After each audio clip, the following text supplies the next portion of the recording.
first sentence, really, at least for me, it's just this introduction took me about 3 days to write. And in the end, I just decided to tell you guys how hard it was to write it.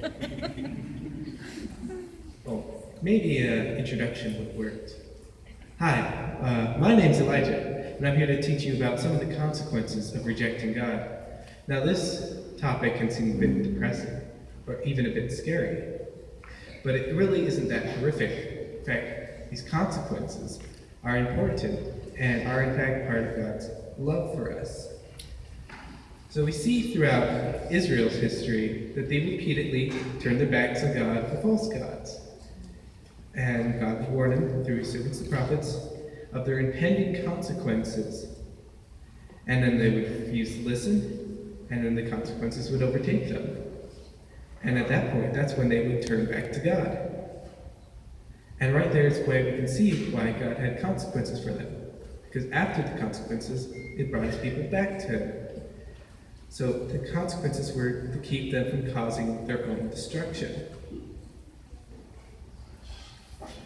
In Hosea's prophetic revelations, he says, "Therefore I will block her path with thorn bushes. I will wall her in so she cannot find her way." Now this may seem harsh at first, but you just have to remember what path the Israelites were on at the time. They had already turned their backs on God and were on their way to being destroyed. If God put thorns in that path, now they have no choice but to return to the correct one. And next he says, "I will wall her in." So now he's putting thorns on both sides of the path. So if they ever were to leave the correct path and go after other things, they would get a metaphorical prick and be turned straight again, back to the original path.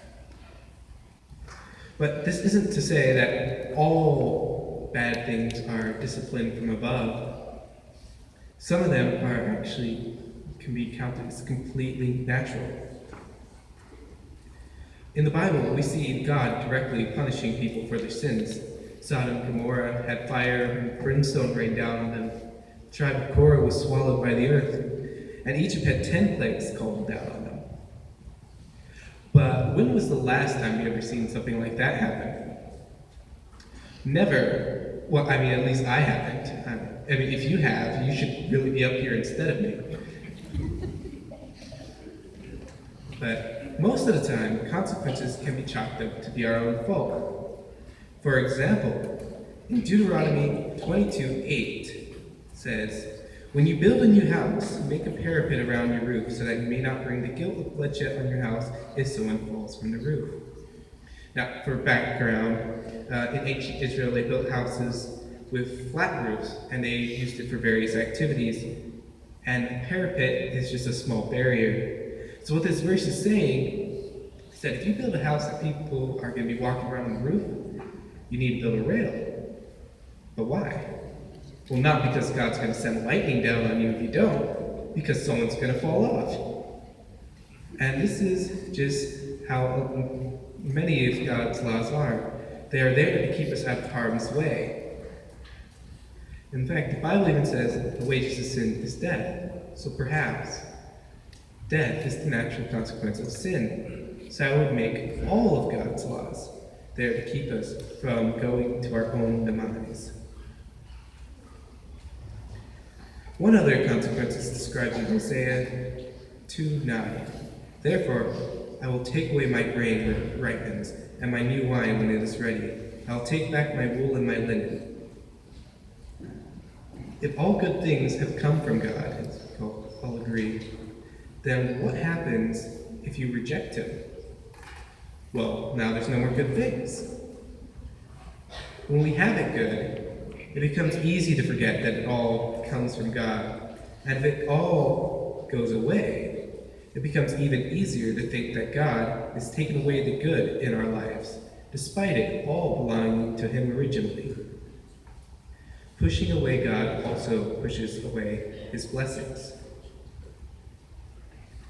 Another consequence is one that God wants to keep you away from at any and all cost, and that is losing your sense of morality. We all know right from wrong, good from evil. You know, if we do anything wrong, we feel this feeling of guilt. And that's our conscience, the Holy Spirit telling us what's right from wrong. But as we sin, we begin to degrade our conscience.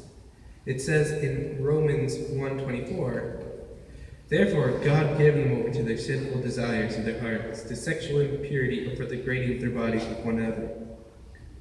When you repeatedly reject God and choose a sinful life over Him, He, being a loving God and wanting to preserve your free will just say, okay, go ahead, live the life that you've chosen. And at that point, it becomes harder and harder to hear the Holy Spirit